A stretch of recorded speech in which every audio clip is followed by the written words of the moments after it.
welcome to this podcast. In this podcast, we will review the book The Checklist Manifesto by Atul Gawande. The book starts off by taking few case studies from medical field wherein some patients who had a very slim chance of survival were brought back to life due to different experts from various medical specialties coming together for a common cause. In today's age, a single doctor can sometimes be asked to treat patients with varying types of diseases, and a single patient can sometimes have multiple diseases with different types of symptoms. When a patient gets admitted to a hospital, he is subjected to a plethora of procedures and tests that need to be carried out on different types of medical devices. Close to 178 daily tasks need to be performed on a patient when he is at the hospital.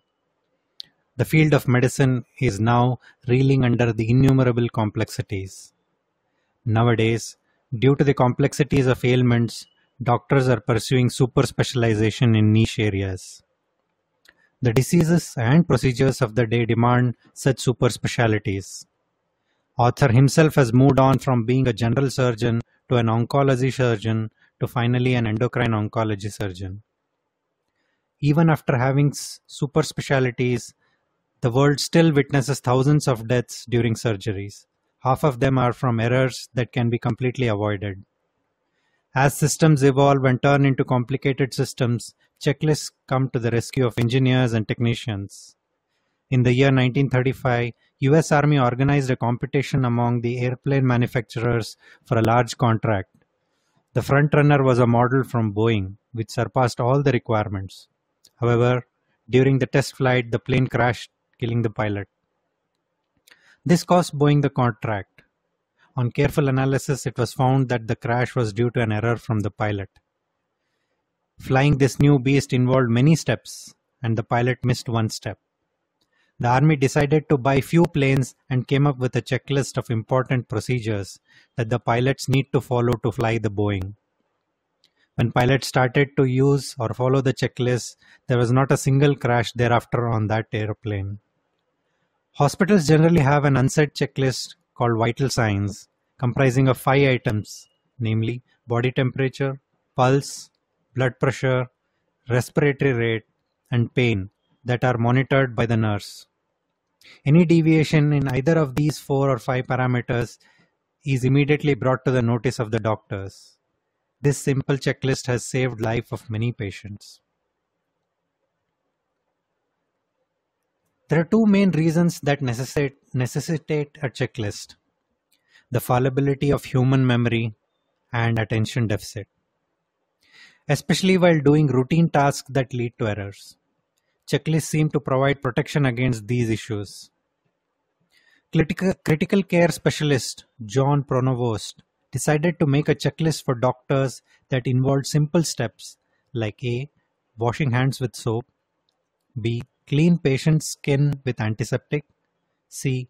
Put sterile drapes over the patient, D. Doctors to wear sterile gowns, masks and gloves, and E. Sterile dressing over the site of insertion. When these steps were followed by doctors, it was noticed that the cases of infection and the deaths due to infections came down drastically. Checklists seem to excel when the tasks are simple or straightforward. For example, baking a cake, instructions to fly an airplane, or monitoring patients.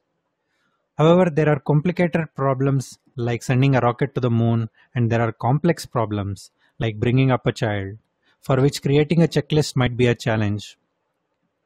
One such complicated problem is building a high-rise tower. Atul visited the office of Joe Salvia of Salvia McNarma Salvia.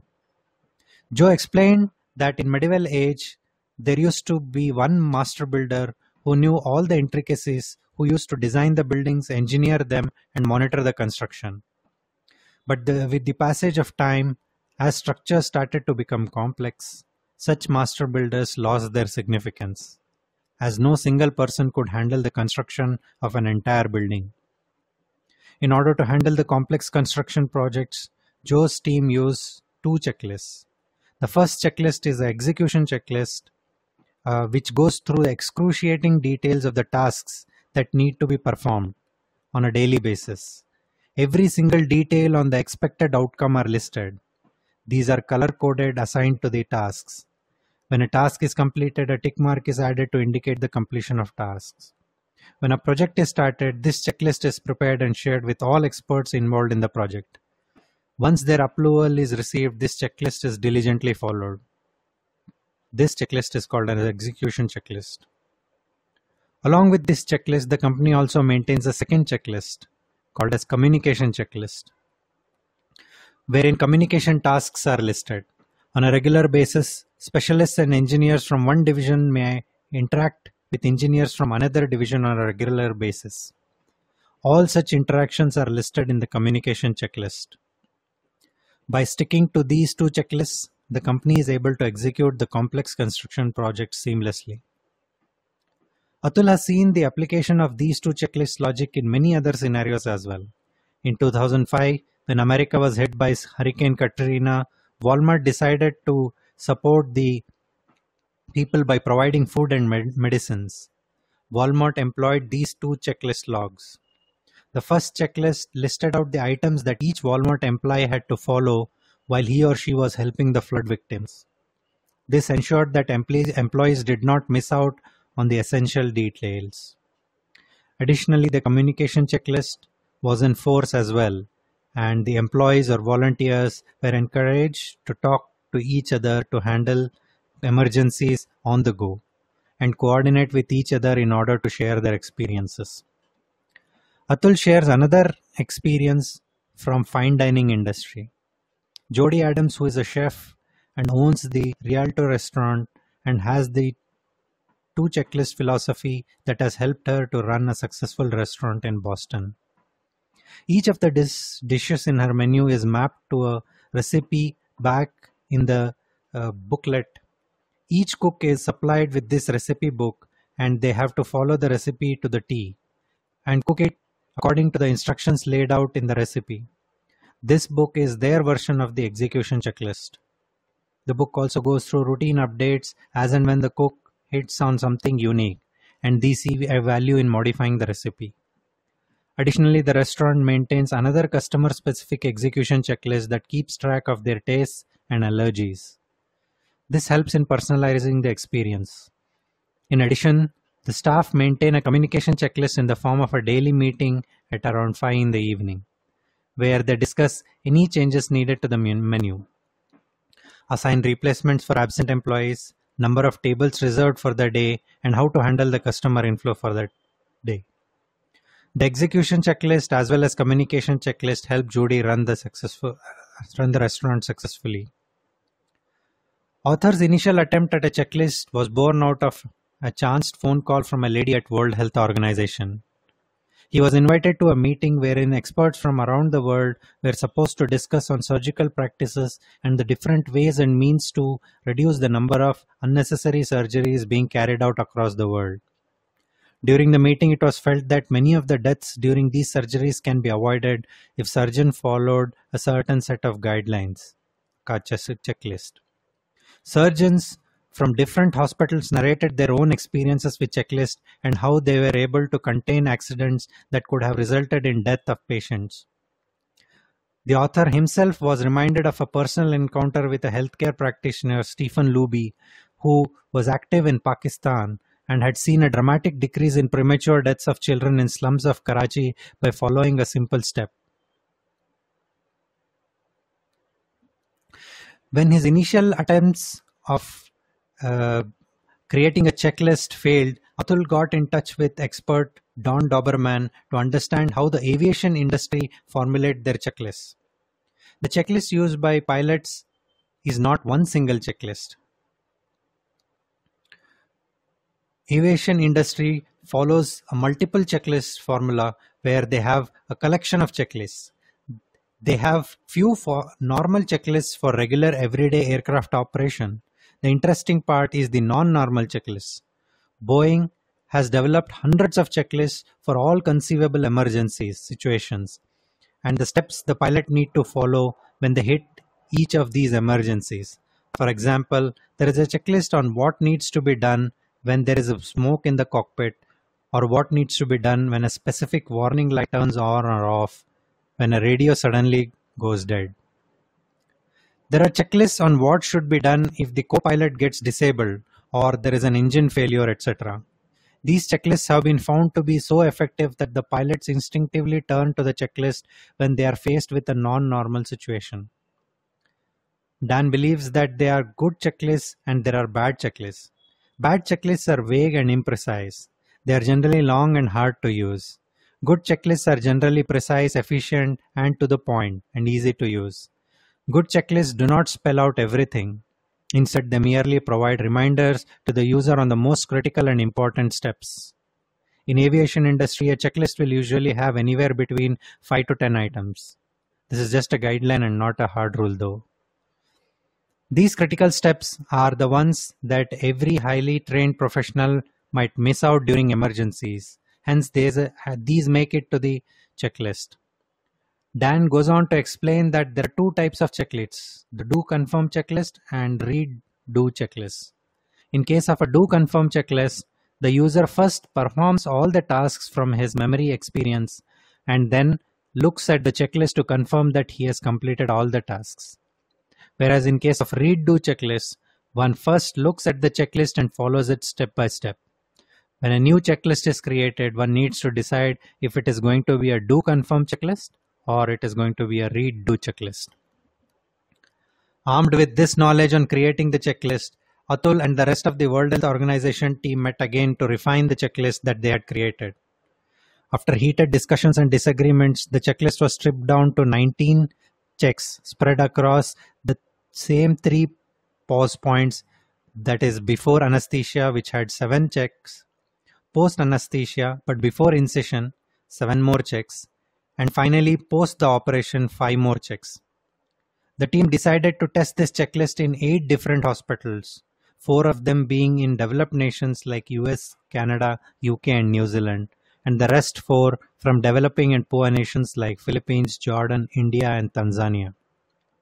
Members of the team decided to personally visit few of these 8 hospitals to check the implementation problems. The book narrates interesting issues and problems faced in each of these hospitals.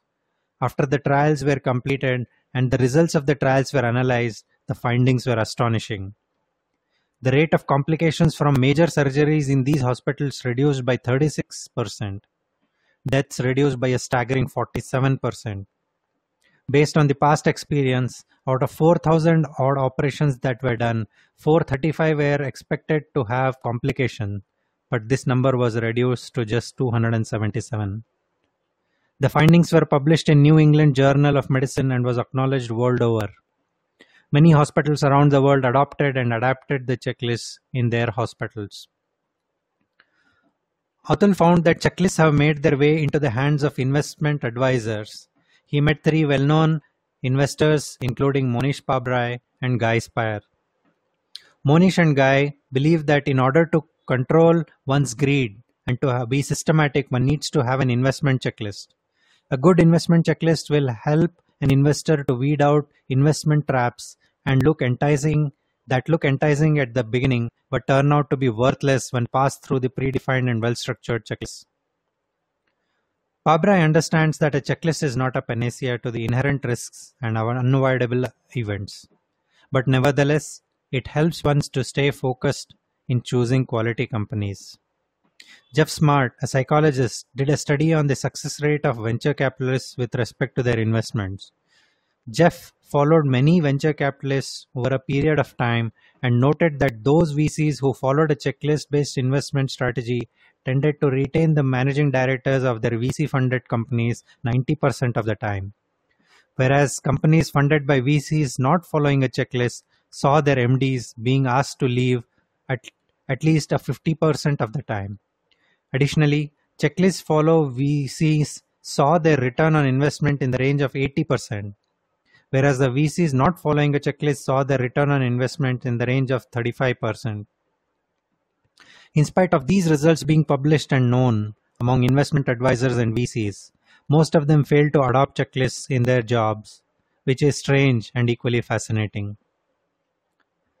Thanks to Tom Hanks, we are now familiar with the famous airplane crash landing in the Hudson River. In January of 2009, Captain Chesley B. Sullenberger, aka Sully, and First Officer Jeffrey Skiles managed to land an aircraft in the Hudson after they lost both the engines due to multiple bird hits. They were able to save all the passengers due to their experience and their earnest intent to follow the checklist. Both the pilot and co-pilot followed all the checklists being before takeoff and after the incident. Even the flight attendants followed the protocol in spite of being under stress due to the incident. The book lists out multiple instances in diverse fields where checklists have helped people avoid accidents and improve efficiency. This book is a light read and does not require the reader to tax his brain. One can finish the book in a brisk pace. I like the book for its content. The book chronicles the usage of checklists in diverse fields like medicine, aviation, finance, etc. If you are looking for tips on writing an efficient checklist, you may end up being disappointed if you read this book. Overall, it's an interesting book to read. I definitely recommend this book to everyone. Thanks for listening.